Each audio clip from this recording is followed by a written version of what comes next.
إنه من سليمان وإنه بسم الله الرحمن الرحيم. Kita mulai. Bismillahirrahmanirrahim. Assalamualaikum warahmatullahi wabarakatuh. Innal hamdalillah nahmaduhu wa nasta'inuhu wa nastaghfiruhu wa natubu ilayh. Wa na'udzu billahi min shururi anfusina wa min sayyiati a'malina. May yahdihillahu fala mudilla lahu wa may yudlil fala hadiya lahu. Asyhadu an la ilaha illallah wahdahu la syarika lahu wa asyhadu anna Muhammadan 'abduhu wa rasuluh. Allahumma shalli ala Muhammad wa ala ali Muhammad kama shallaita ala Ibrahim wa ala ali Ibrahim wa barik ala Muhammad wa ala ali Muhammad kama barakta ala Ibrahim wa ala ali Ibrahim fil alamin innaka Hamidum Majid. Qala Allah Ta'ala fi Qur'anil Karim ya ayyuhalladzina amanu taqullaha haqqa tuqatih wa la tamutunna illa wa antum muslimun. Amma ba'd. Allahumma anfa'na bima 'allamtana wa 'allimna ma yanfa'una warzuqna uluman tanfa'una fid din wad dunya wal akhirah. Rabbana zidna ilma warzuqna fahma. Allahumma arzuqna fahman nabiyyin wa hifdzal mursalin wa ilham malaikatikal muqarrabin. Rabbana shrah lana sudurana wa yassir lana umurana wahlul 'uqdatam min alsinatina yafqahu aqwalana. Amin ya rabbal alamin. Jamaah Masjid Al-Irsyad Tulungagung yang dirahmati dan dimuliakan oleh Allah. Alhamdulillah, segala puji syukur kita kepada Allah Subhanahu wa taala yang telah memberikan kita banyak kenikmatan. Nikmat iman Islam, kita bisa mengkaji bersama, mempelajari kitab Allah Subhanahu wa taala yang merupakan panduan untuk kehidupan kita, supaya kita mendapatkan kehidupan di dunia yang aman dan penuh kebaikan. Dan keamanan itu Allah Ta'ala jaga sampai kita mendapatkan keamanan yang hakiki, yaitu di akhirat atau di surganya Allah Subhanahu wa taala. Taib jamaah Masjid Al-Irsyad yang dirahmati oleh Allah Subhanahu wa taala. Insyaallah pada kesempatan kali ini kita melanjutkan kajian tafsir atau tadabbur Al-Qur'an surat Al-Baqarah. Kita melanjutkan di ayat 158. Nanti kita ngaji 158 sampai 162 ya. Ada sekitar 5 ayat.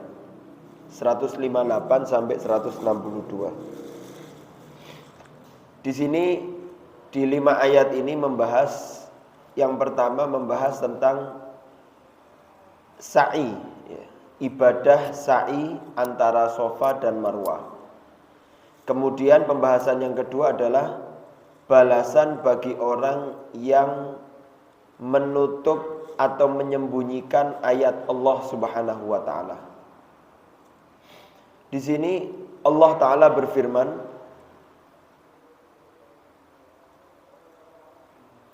Innas Safa wal Marwata min sya'airillah faman hajjal baita aw i'tamara fala junaha alaihi ayyat tawwafa bihima wa man tatawwa'a khairan fa innallaha syakirun alim.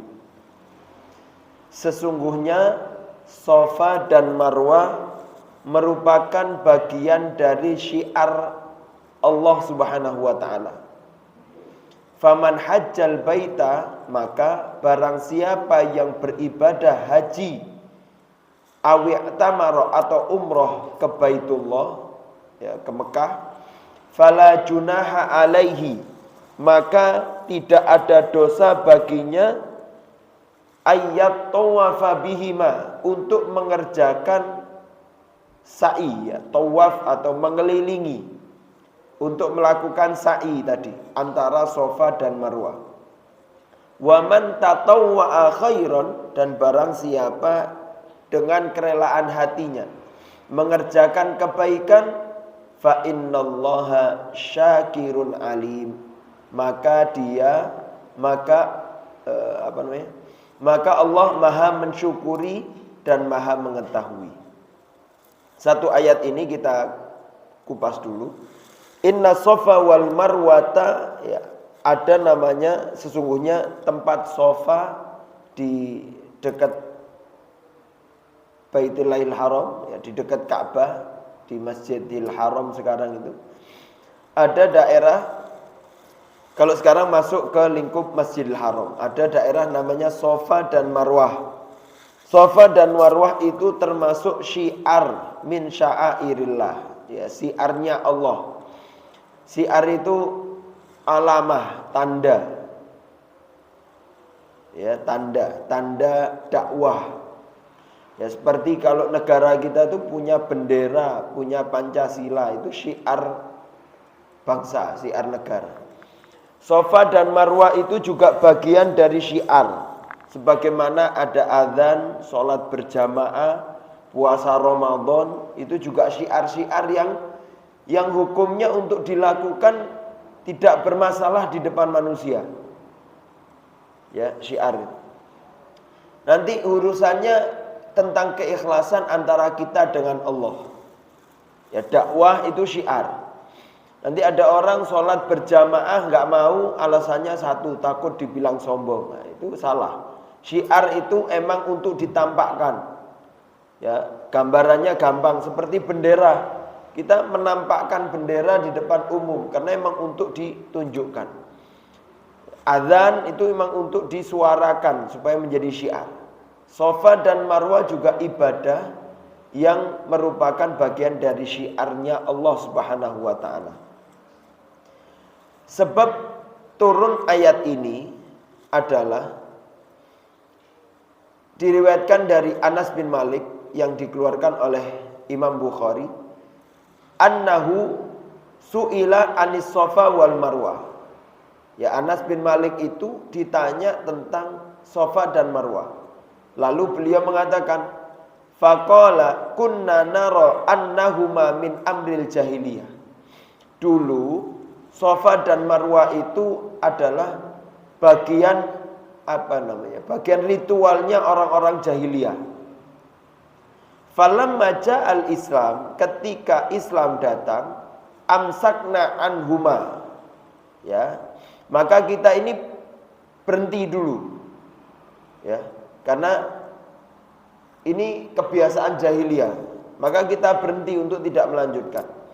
Fa'anzalallah, sampai Allah Ta'ala menurunkan ayat Inna Safa wal Marwata min sya'airillah. Sampai turun ayat ini, maka kita melanjutkan, ya, karena ini dilegalkan oleh Allah untuk menjadi syiar agama atau ibadah yang dikerjakan. Kemudian diriwayatkan dari Imam Bukhari dan Imam Muslim juga, dari Urwah dan dari Aisyah.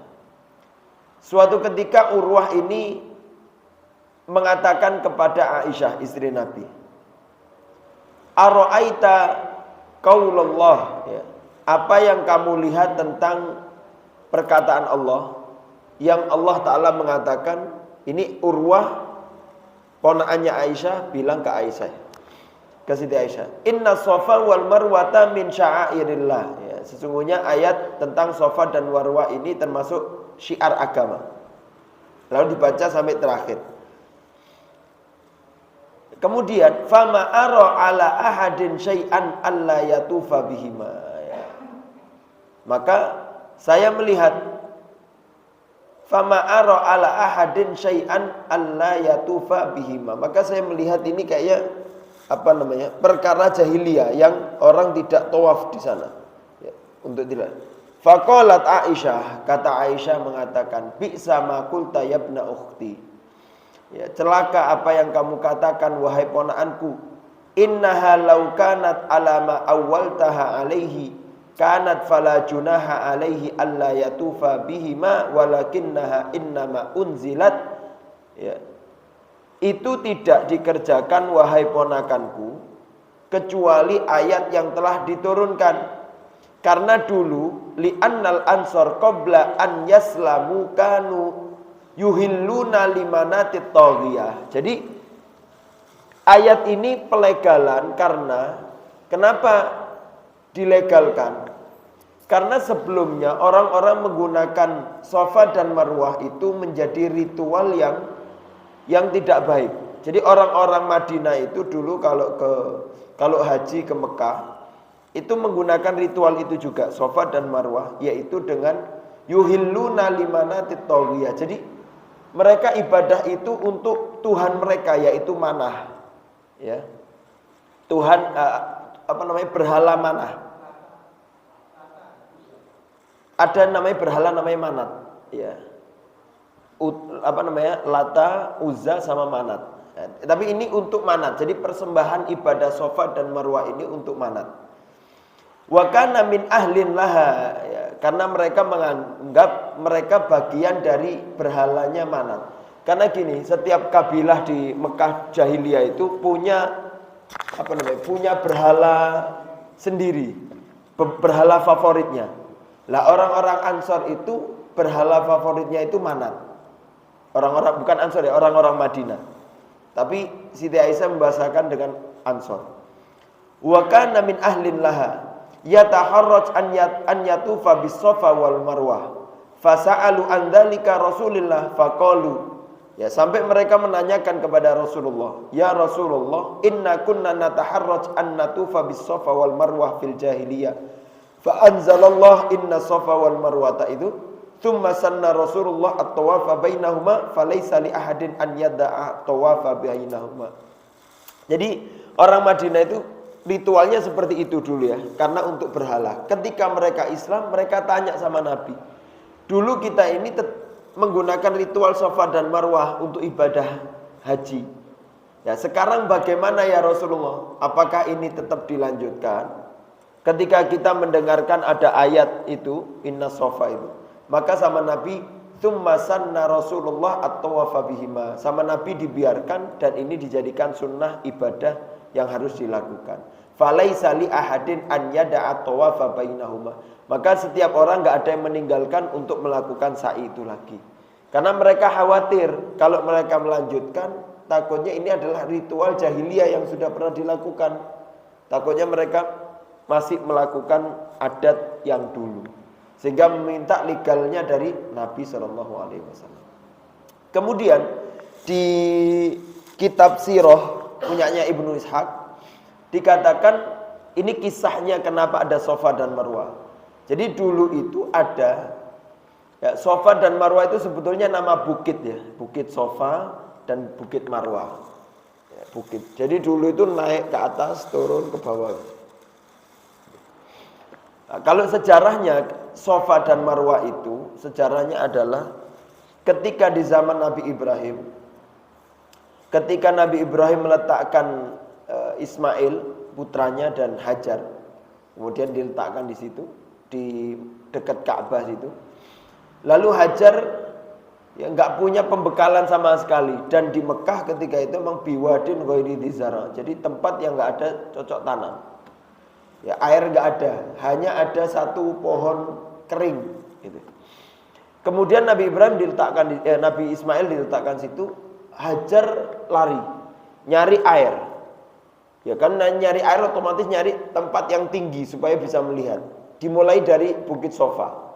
Ketika di atas Safa, beliau melihat di Marwah ya, di bukit sebelahnya itu terlihat seperti ada air, ada kalau sekarang fata morgana, seperti ada air, itu kan karena panas, sehingga mereka turun ke sana. Nah, istri Hajar turun sampai ke Marwah, nggak dapat air, ngelihat lagi di Safa ada, turun lagi ke Safa, dan itu terus, ya karena kebingungan nyari air juga. Nabi Ismail juga nangis butuh air, ditaruh di tempat ya, di dekat Ka'bah. Kemudian Hajar nyari air karena ya, orang tua. Kadang orang tua itu lebih gelisah kalau anaknya nggak makan daripada dirinya. Sehingga sampai fata morgana pun dianggap seperti ya berharap jangan-jangan itu air. Balik lagi Marwah, balik lagi Safa, balik lagi Marwah. Ikhtiar itu terus dilakukan sampai 7 kali. Kemudian Allah Ta'ala memberikan rizki itu dengan ikhtiarnya Hajar yang lari ikhtiar dari Safa Marwah. Allah Ta'ala menurunkan rizkinya dengan mengirimkan malaikat untuk mengeluarkan air di gesekan kakinya Nabi Ismail. Di bayi itu keluar air. Ini juga menjadi pelajaran ya. Kadang ikhtiar itu yang penting kita jalankan. Tapi rizki itu kadang Allah Ta'ala keluarkan di jalan bukan di ikhtiar kita, tapi di jalan lain. Itu Hajar itu ikhtiar dari Safa ke Marwah di daerah situ, tapi Allah Ta'ala keluarkan rizkinya di dekat Nabi Ismail. Kemudian Hajar datang ke situ, kemudian air itu dikumpulkan sama Hajar dengan bahasa Kipti. Bahasa Kiptinya mengumpulkan air itu zamzami, ya, zamzami dikumpulkan, dibendung. Kata Imam Bukhari, seumpama kalau enggak ibu kalian bendung itu, maka zam-zam akan menjadi ainun ma'in, jadi air yang meluap, yang meluber kemana-mana, saking dolas, jadi dibendung. Itu kisah tentang Safa dan Marwah. Kemudian ritual itu sebetulnya sudah dilakukan oleh ajarannya Nabi Ibrahim. Tapi di perjalanan masa banyak penyelewengan. Kisahnya yang disampaikan oleh Ibnu Ishaq ini. Sesungguhnya ada nama orang Isaf dan Na'ilah. Anna Isaf dan Na'ilah kana basyaraini. Jadi dulu itu ada dua orang namanya Isaf dan Na'ilah. Fazanaya dakhilal Ka'bati, dan mereka berdua itu berzina di dalam Ka'bah. Famusikha hajaraini, kemudian keduanya dihukumi, ya, dihukumi dilempari batu. Fanasabat huma Quraisyun tijahal Ka'bah liya'tabira bihim an-nas. Ketika mereka sampai dibunuh, kemudian setelah dibunuh dia ditancapkan di Ka'bah, dua itu. Supaya apa? Supaya orang itu belajar terhadap apa yang dilakukan oleh Isaf dan Na'ilah. Dipajang. Falamma tola ahduhuma ubida, ya. Tapi itu pertama ditempel di situ, tapi lama-lama akhirnya dipindah di Safa dan Marwah. Karena kelamaan keadaan seperti itu, sehingga masa demi masa setan itu menggoda dengan cara yang berbeda, ya. Jadi yang tadinya dibuat pelajaran, kemudian setan menghasut, merubah sejarah ini. Yang tadinya itu untuk pelajaran, kemudian pada ujungnya untuk diibadahi. Tsumma huwila ila Safa wal Marwah, dipindah ke Safa wal Marwah, fanusiba hunalika, kemudian mereka ditancapkan di sana. Fakana man tafa bis Safa wal Marwah yaltamisuhuma, ya, akhirnya diibadahi, disembah. Jadi orang dulu ibadahnya yang tadi cuma Safa dan Marwah, tapi akhirnya mereka merubah dengan apa? Megang patung, megang apa namanya? Ya. Wallahu alam, patung apa? Dipatungkan mungkin, ya. Atau ditancap gitu. Kemudian kalau ke Safa megang itu tadi, tancapannya tadi. Nanti ke Marwah megang tancapan antara Isaf dan Na'ilah itu. Ritual itulah yang mereka lakukan sebelum Islam. Kemudian di sini juga dikatakan dari Asy-Sya'bi yang dikeluarkan Imam Tabari. Anna watanan kana fil jahiliyah ala Safa. Ya, ini kalau ini kisahnya dipatungkan. Dulu di zaman jahiliyah ada patung di Safa, yusamma Isaf, ya, Isaf. Namanya Isaf, patung Isaf. Wawatanan alal Marwah, dan patung atau berhala di Marwah namanya Na'ilah. Wa kana ahlul jahiliyah idza tafu bil bait. Ya, orang-orang jahiliyah kalau mereka tawaf di Ka'bah, masahul watanaini, maka mereka megang dua berhala itu. Falam maja al Islam, ya, untuk ritual itu dipegang sa'i. Ketika Islam datang, wa kasarat al autan, maka berhala dipecahkan semuanya, yaitu di Fathul Mekkah itu. Qalal muslimun, kata Muslim, para orang-orang Muslim yang ketika itu mecah semua berhala, ya, dihancurkan. Maka Muslimun ketika itu mengatakan, Inna Safa wal Marwata innama kana yutaf bihima min ajlil watanaini. Ya mereka kan nggak tahu ya kalau itu ternyata ajarannya Nabi Ibrahim yang sudah hilang. Dan ritual itu seakan-akan menjadi ritual hanya untuk berhala. Jadi habis tawaf mereka ke Safa Marwah ya untuk megang itu, lari megang itu. Jadi itu dianggap ritual yang bukan dari konsep Islam gitu. Dianggap itu jahiliyah. Maka mereka mengatakan, ya Mas, apakah kita melanjutkan untuk ritual ini? Karena ritual ini adalah ritual yang digunakan orang-orang jahiliyah untuk berhala tersebut. Walaisa tawaf bihima minasy-sya'air. Dan tawaf ini bukan termasuk dari bagian syiar agama Islam. Itu yang mereka anggap. Qala, maka fa anzalallahu annahuma minasy-sya'air. Maka ketika itu diturunkan ayat yang mengatakan bahwasanya ini adalah syiar atau dijelaskan oleh Nabi. Ai fala haraja 'alal muslimina fi sa'i bainahuma li'annahuma yas'aunallaha au yas'aunallaha la li asnam. Maka itu dibolehkan oleh muslim dilanjutkan syiar itu karena sa'i itu niatnya karena Allah ya, bukan untuk berhala. Dan itu juga bagian dari perjuangan seorang muslimah yaitu hajar. Jadi dilanjutkan. Makanya Allah Ta'ala mengatakan Inna Safa wal Marwata min syairillah faman hajjal baita aw i'tamara. Yang mau haji atau umrah fala junaha alaihima, enggak apa-apa. Fala junaha alaihi, enggak apa-apa untuk melakukan sa'i. Ayat tawafa bihima, ya, untuk tawaf atau untuk sa'i. Ya, karena dulu menganggap itu enggak boleh. Ternyata Allah Ta'ala bolehkan. Wa man tatawwa'a khairan, barang siapa yang melakukan kebaikan, fa innallaha syakirun alim, ya. Yang melakukan syiar-syiar Allah itu, Allah Ta'ala itu mampu menghargai orang-orang yang bersyukur dengan ibadahnya gitu. Ya, jadi ibadahnya itu digunakan untuk bagian bersyukur dia menyembah Allah Subhanahu wa Ta'ala. Maka Allah Ta'ala menghargai itu. Dan Allah Ta'ala mengetahui. Kemudian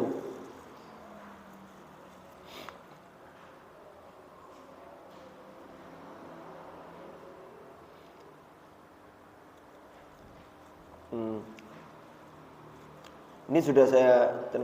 Kemudian Allah Ta'ala mengatakan di ayat selanjutnya atau sebelumnya, kenapa Allah Ta'ala menurunkan ayat ini, ya, ayat As-Safa wal Marwah ini setelah ayat yang menceritakan tentang perjuangan seorang mujahidin yang dia harus sabar, ya, sabar dalam berperang. Kemudian maka dia mendapatkan rizki dari Allah Subhanahu wa Ta'ala, dan Allah Ta'ala juga menguji bagi orang-orang yang mempunyai Allah Ta'ala uji dengan harta, dengan jiwa dan buah-buahan, ya, maka dia harus bersabar kepada Allah Subhanahu wa Ta'ala. Maka ini adalah bagian ibadah yang perlu dilakukan untuk setiap muslim sebagai perjuangannya ibadah kepada Allah Subhanahu wa Ta'ala ketika mereka mendapatkan keutamaan atau mendapatkan rizki dari Allah Subhanahu wa Ta'ala untuk bisa melakukan ibadah haji dan umrah. Karena ibadah haji dan umrah ini adalah ibadah yang lengkap, ya, ibadah hati, ibadah fisik, dan ibadah harta. Ya, kalau sholat ibadah fisik, akidah ibadah hati, puasa ibadah fisik, zakat ibadah harta. Tapi kalau haji dan umrah ibadah hati, ibadah fisik, ibadah harta. Ya, orang berangkat umrah ya perlu, makanya manistata ila sabila. Ya, Ustaz, ana dibayari, tapi kan paling tidak sangunya harus ada. Kemudian orang yang di bawah tanggung jawabnya juga harus ditinggalkan. Itu juga menjadi salah satu syarat kemampuan. Kita ngumpulkan uang untuk umrah, ya, bayar 30 juta. Tapi kita seorang suami yang harus bertanggung jawab terhadap istri dan anak-anak. Maka nggak cukup hanya 30 juta sebetulnya. Kita umrah 10 hari, maka kita harus meninggalkan pembekalan makanan untuk anak dan istri kita selama 10 hari. Itu juga bagian dari kemampuan, ya. Tidak membiarkan mereka dengan ya nggak ada kebutuhan. Ya. Maka harus dilengkapi. Dan sa'i ini juga perintah dari Allah Subhanahu wa taala dan nabinya. Ini dikatakan dari Habibah binti Abi Tajrah. Qalat, beliau mengatakan, ra'aitu Rasulullah sallallahu alaihi wasallam yatufu baina Safa wal Marwah. Aku melihat Rasulullah sallallahu alaihi wasallam ya tawaf. Ya, tawaf itu artinya mengelilingi ya. Kalau tawaf di Ka'bah namanya tawaf, kalau tawaf di Safa dan Marwah namanya sa'i. Aku melihat Rasulullah tawaf di Safa dan Marwah atau sa'i. Wan nasu baina yadai, dan banyak orang juga di sekitar dia melakukan seperti itu. Wa huwa wara'ahum. Ya, dan Nabi juga di belakang mereka untuk mendorong itu. Wa huwa yas'a hatta ara rukbatayhi min shiddatis sa'i yaduru bihi izaruhu. Dan Nabi itu yas'a. Yas'a itu usaha sebetulnya. Tapi kalau buat jalan itu jalan cepat. Ya. Lari kecil atau jalan cepat. Jalan cepat atau lari kecil. Bukan lari kencang ya, tapi lari kecil. Itu juga untuk menunjukkan Islam itu kuat. Islam itu izzah, mulia. Maka kita itu dalam ibadah dilakukan, maka di luar ibadah pun juga baik. Untuk kita melakukan ibadah atau olahraga jalan cepat atau lari kecil itu menunjukkan izzah muslim. Bahkan Nabi itu kalau jalan itu ya Allah, lupa Nana minggu kemarin baca itu. Nama jalannya itu jalan lupa nanti kalau ingat ya. Jadi diriwayatkan itu Nabi itu kalau jalannya itu takafuan. Ya, takafu itu badannya tegak. Ka'annahu yanhat, seperti dia turun dari atas gunung. Orang kalau turun dari atas gunung ke bawah itu kan otomatis agak jaga keseimbangan, nggak mungkin nunduk. Jaga keseimbangan dan jalannya itu tidak panjang. Kalau panjang capek, kalau terlalu kecil juga banyak langkah. Tapi sedang jalannya, tapi cepat. Kalau turun itu. Jadi kalau antum turun kan jalan itu agak rasanya lari-lari sedikit ya. Karena ke bawah tekanan itu. Jadi jalan itu juga gitu, cepat. Dan Nabi itu kalau jalan sama yang lain seakan-akan Nabi itu agak depan. Karena jalannya seperti orang semangat, seperti orang kuat. Paling tidak musuh melihat jalannya muslim itu udah ketakutan karena kelihatan kuat. Dan di ibadah itu dilakukan seperti itu. Ibadah tawaf juga. Ibadah tawaf itu disunahkan jalan cepat atau lari kecil itu. Setelah Hajar Aswad, terus muter sampai Hijr Ismail, kemudian sampai Rukun Yamani. Itu kita baca zikir plus jalan cepat atau lari kecil itu. Kemudian sampai Rukun Yamani baru jalan sedang, jalan biasa. Sambil baca Rabbana atina fid dunya hasanah wa fil akhirati hasanah wa qina adzabannar. Sampai Hajar Aswad. Hajar Aswad bismillahirrahmanirrahim Allahu akbar gitu lagi. Itu sejarahnya pernah saya sampaikan karena di depan ada Darun Nadwah, tempat perkumpulannya petinggi jahiliyah, orang-orang kafir Quraisy. Kalau sekarang DPR itu kan udah roboh pakai gerbongnya, pagernya. Supaya apa? Biar kelihatan kuat muslimin. Tapi meskipun di belakang lemes, ya capek. Tapi kalau di depan musuh harus kelihatan kuat. Itu juga di sa'i dan marwah. Kalau sa'i marwah sekarang dibatasi deh. Turun, nanti pas di bawah lari kecil.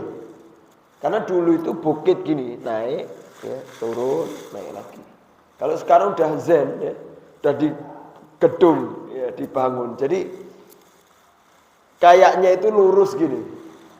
Karena sudah dibangun, terus bukitnya itu sudah di atas lantai. Jadi bukitnya kelihatan di bawah. Agak ditimbulkan sedikit.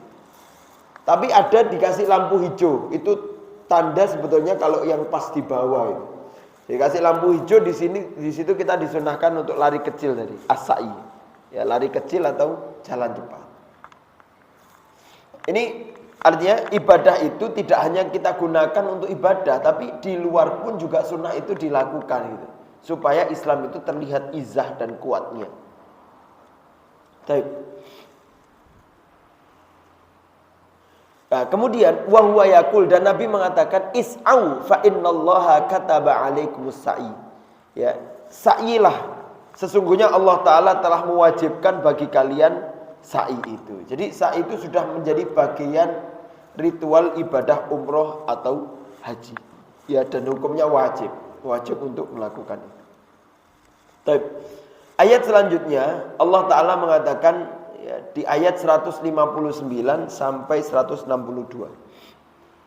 Innal ladzina yaktumuna ma anzalna minal bayyinati wal huda min ba'di ma bayyannahu lin-nasi fil kitab ulaika yal'anuhumullahu wa yal'anuhumul la'inun.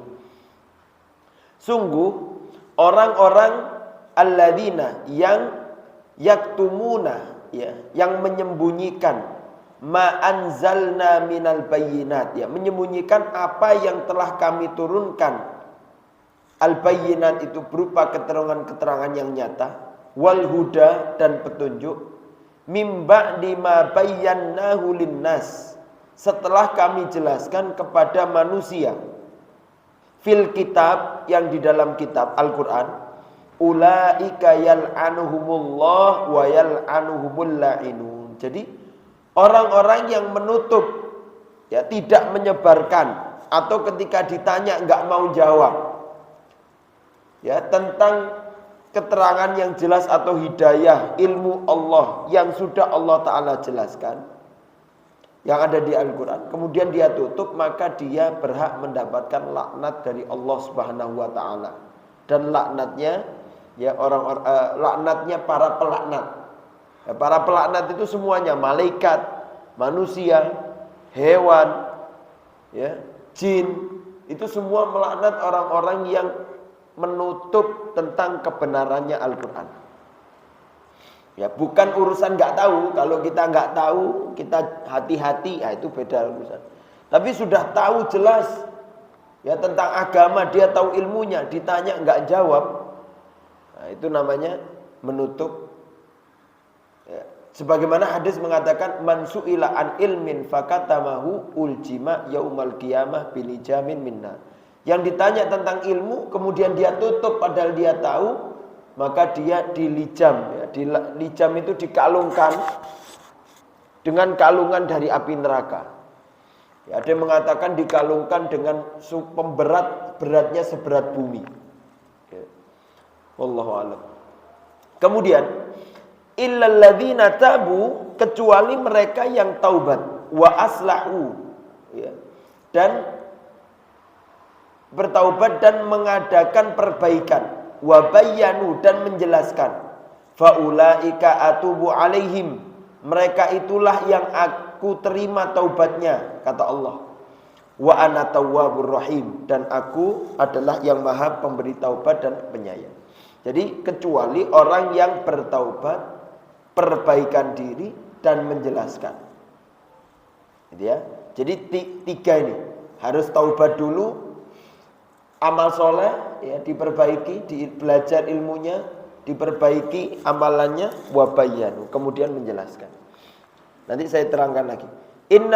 Kemudian innalladzina kafaru wa matu, maka sesungguhnya bagi yang kafir, wa matu, kafaru itu kafir atau menutup, wa matu, dan dia mati, ya, tidak bertaubat, wahum kufar, dan mereka tetap dalam keadaan kafir, ulaika alaihim la'natullah, maka mereka itulah yang benar-benar mendapatkan laknat dari Allah, malaikat, wan nas ajma'in, dan semua manusia.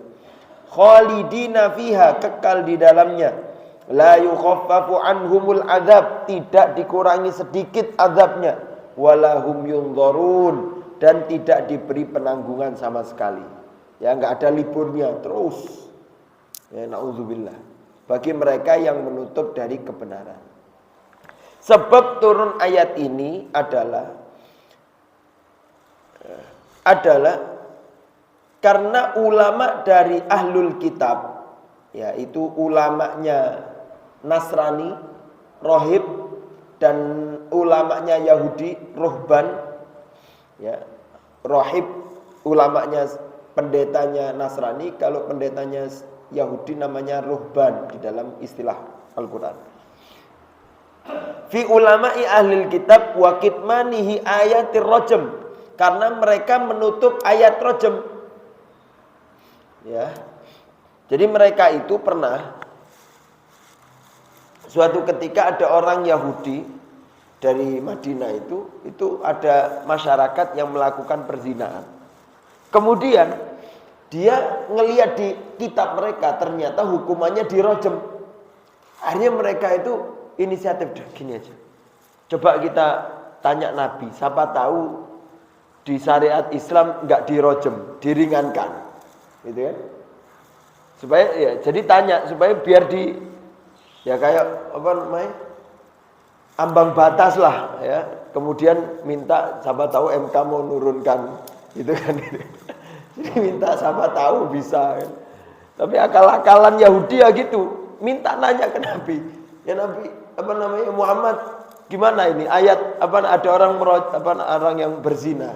Apa hukumannya? Kata Nabi, lihat di kitab kamu. Ditunjukkan di kitabnya tapi ayat rajmnya ditutupi sama Yahudi. Ditutup. Kata Nabi itu ditutup, itu dibuka tangannya. Ternyata yaitu sama hukumannya, yaitu dirajam. Itu ya. Maka itu mereka menutup, itu namanya yaktum. Ada syariat yang benar terus ditutupi. Ya tidak dilakukan, tidak dipraktikkan. Nauzubillah. Itu penutup kebaikan. Dan diriwayatkan dari At-Tabari, dari Ibnu Abbas radhiyallahu taala anhuma, anna Mu'ad bin Jabal wa Sa'ad bin Mu'ad wa Kharijah bin Zaid sa'alu nafaron minal Yahud. Ya, mereka itu tanya kepada seseorang dari Yahudi. Amma fi Taurat min dzikrin Nabi. Ya. Bagaimana di Taurat itu tentang menjelaskan Nabi Muhammad. Ya, orang Muslim tadi Mu'ad bin Jabal, ya, Sa'ad bin Mu'ad dan Kharijah bin Zaid itu tanya ke Yahudi. Gimana di Taurat itu tentang ada penyebutan Nabi apa tidak? Mereka fakatamuhum, mereka sembunyikan, ya, mereka enggak mau menjelaskan. Mereka tutupi kalau di Yahudi di Taurat itu ada cerita Nabi, ada penjelasan tentang Nabi Muhammad. Fa anzalallahu hadil ayat. Maka Allah Taala menurunkan ayat ini. Kenapa sih Pak kok Yahudi itu enggak mau menunjukkan tentang ayat? Kenapa enggak mau menunjukkan kebenaran tentang Nabi? Apa? Alasannya satu, kepentingan. Ya. Maka bahaya orang punya kepentingan tidak di atas kepentingannya Allah Subhanahu wa taala. Hidupnya tidak pernah mempromosikan tentang Allah Subhanahu wa taala. Nabi itu kalau diganggu, tapi ini manusiawi ya kadang. Nabi itu kalau diganggu enggak pernah marah, itu kenapa? Karena hidupnya itu untuk kampanye nama Allah, bukan untuk kepentingan pribadi. Enggak urusan orang itu terhadap saya mau seperti apa, yang penting saya tetap bisa melanjutkan kepentingannya Allah, kan gitu. Kadang orang itu pengen dipuji, pengen disanjung karena dia merasa dia itu berhak untuk itu. Dan dia melakukan itu seakan-akan memang dari dirinya, bukan karena Allah Subhanahu wa taala. Tapi kalau dia mengetahui itu karena Allah, maka sebetulnya manusia enggak ada apa-apanya, semuanya takdirnya Allah Subhanahu wa taala. Yang penting saya jalani apa yang diinginkan oleh Allah. Itu kepentingan Allah. Itu kan yang Allah Ta'ala ajarkan di dalam dakwah Nabi di pertama. Ya ayyuhal muddatsir, wahai orang yang berselimut, kum fa'andzir, bangun dakwah. Apa dakwahnya untuk apa? Wa rabbaka fakabbir, kampanye untuk membesarkan nama Allah Subhanahu wa taala. Maka enggak ada kepentingan. Gitu ya. Maka orang-orang yang itu naudzubillah yang punya kepentingan itulah mereka yang akan menutup kebaikan-kebaikan dan kebenaran-kebenaran untuk melanggengkan kepentingan mereka. Udah jelas itu. Naudzubillah. Kemudian maka ini adalah ini azannya mana nih? Baik, kita tunggu azan dulu barakallahu.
Kita lanjutkan. Alhamdulillahirabbil alamin wassalatu wassalamu ala asyrafil anbiya'i wal mursalin wa ala alihi wa sahbihi ajma'in.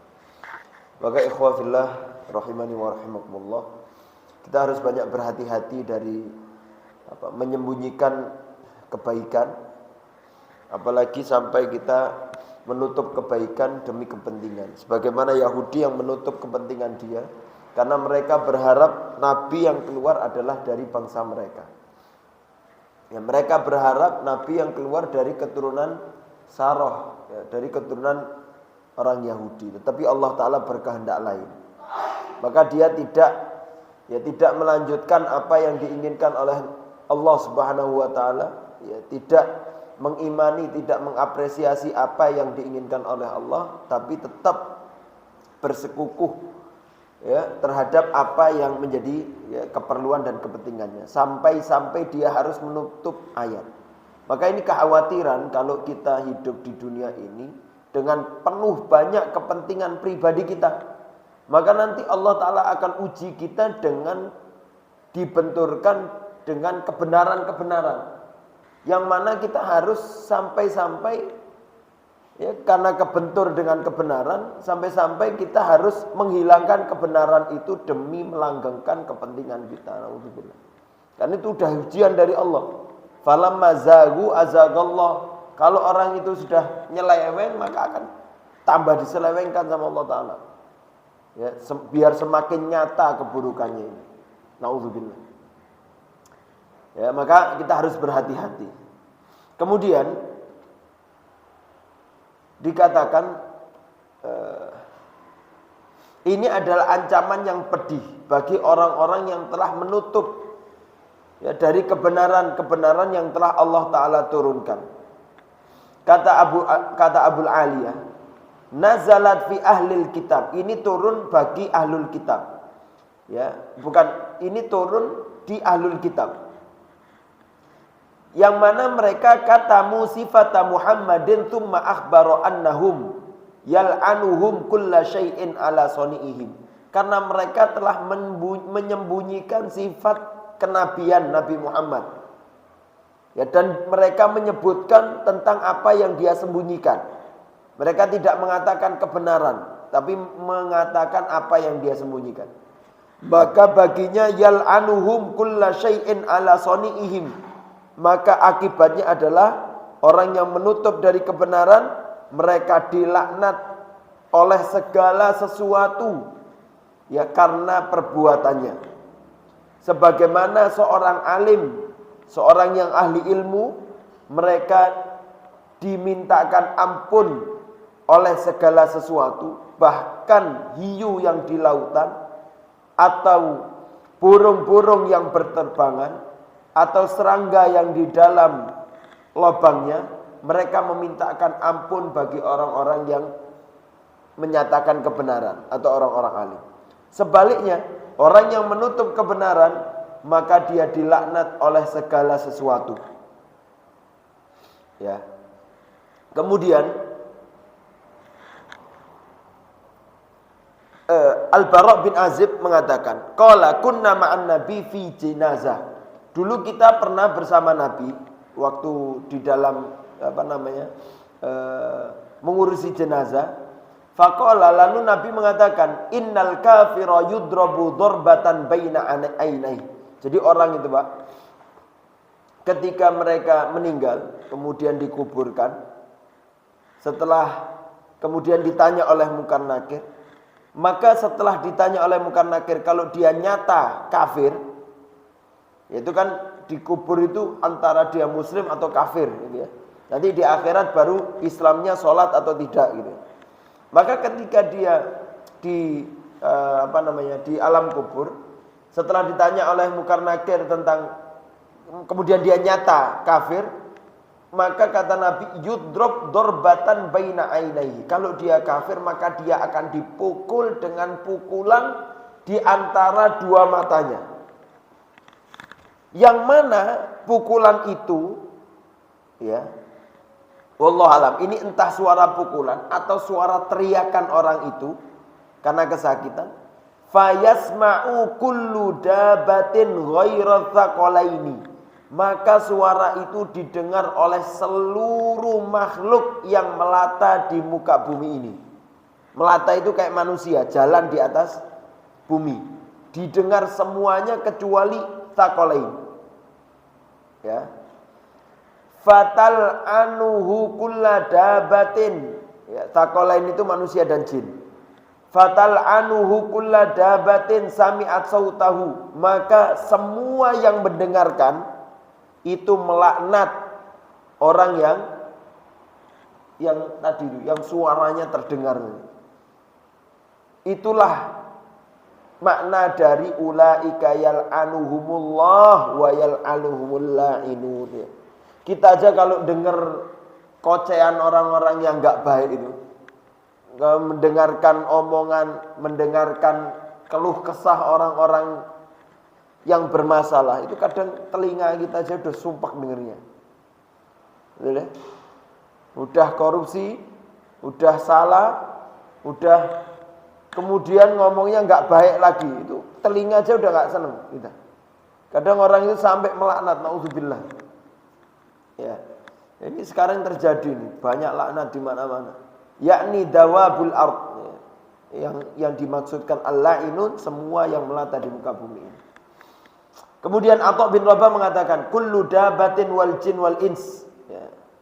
Ad-daba itu semua manusia dan jin. Wa qala Mujahid, kata Mujahid, idza ajdabatil ard qalatil bahaim, hadza min ajli usati bani Adam. Kalau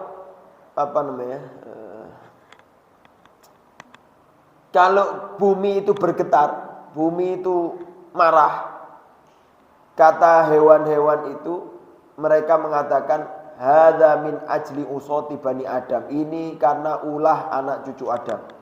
La'anallahu usat bani Adam. Allah Ta'ala melaknat ya para pemaksiat dari bani Adam. Maka Allah Ta'ala mengatakan wa yal'anuhumul la'inun. Kata Rabi bin Anas, kata Qatadah dan Rabi bin Anas, al-la'inun adalah malaikat Allah wal mu'minun, ya, malaikat Allah dan orang-orang mukmin. Semuanya lah, ya, naudzubillah. Karena atas keburukan mereka itulah, naudzubillah, atas tidak disebarkan kebenaran, karena menutup kebenaran-kebenaran itulah ya, bumi itu tidak berjalan dengan baik. Kemakmuran tidak pernah terjaga dengan baik. Maka pantas orang-orang atau makhluk yang tinggal di dalamnya itu merasa terganggu karena perbuatan yang tidak baik tersebut. Sehingga mereka harus melaknat ya, para penyebab itu semuanya. Kemudian ya, singkat, maka bagaimana caranya supaya kita ini bisa selamat dari itu? Ya. Ya. Jadi kalau ada kebenaran nggak mau diungkapkan.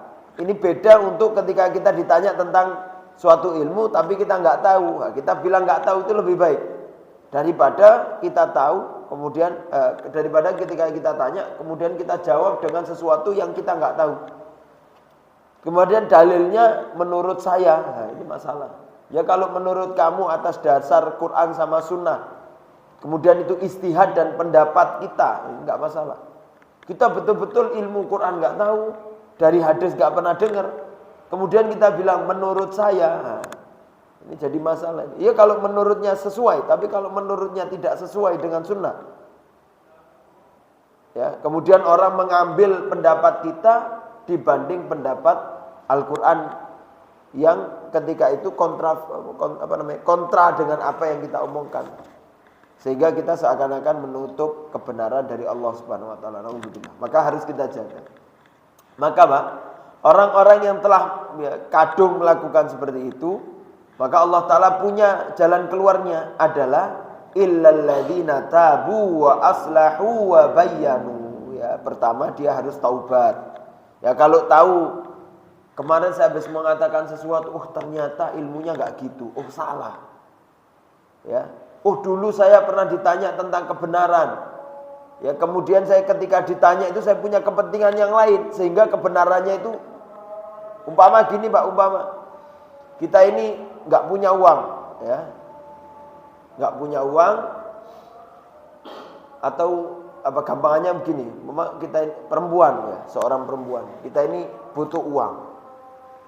Kemudian kita punya saudara satu laki yang nggak tahu agama juga.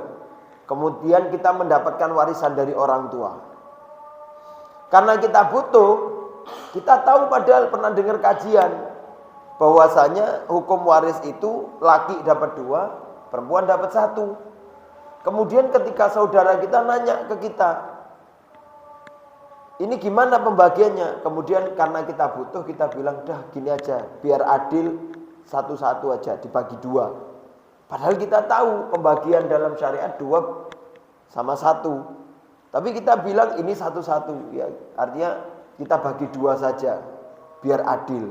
Ini namanya juga menutup kebenaran. Padahal dia tahu tapi dia tutup. Maka ketika dia sudah berjalan lama. Kemudian dia baru sadar. Baru sadar maka dia harus tabu. Pertama taubat. Taubat itu mengikrar. Mengatakan bahwasanya apa yang pernah saya lakukan itu salah dan kita mengikrarkan kesalahan, iktiraf ya, mengiktiraf, mengakui kesalahan itu di depan Allah, kemudian kita wa aslahu, memperbaiki ya. Kalau dulu dihitung lagi kemudian dianggap utang ya, berarti ada bagian saudara saya laki itu yang masih ada di saya. Maka diperbaiki gimana? Dikembalikan. Ya, dikembalikan. Kalau dulu pernah ngasih tahu yang nggak benar, kemudian kita tahu ilmunya atau karena kepentingan. Kalau kita bedakan antara kita nggak tahu atau emang disengaja ditutupi. Ketika itu sengaja tutupi maka dijelaskan. Ya. Taubat aslahu, kemudian diperbaiki. Dikasih tahu ke orang yang yang dulu pernah kita kita selewengkan ini. Kita kasih tahu kebenarannya. Tsumma bayyanu, menjelaskan apa yang kita jalankan dulu itu salah. Ya. Ini apalagi itu? Itu juga hukum cara bertaubatnya orang yang telah pernah berbuat salah kepada orang lain, yaitu menjelaskan apa yang pernah kita lakukan itu salah.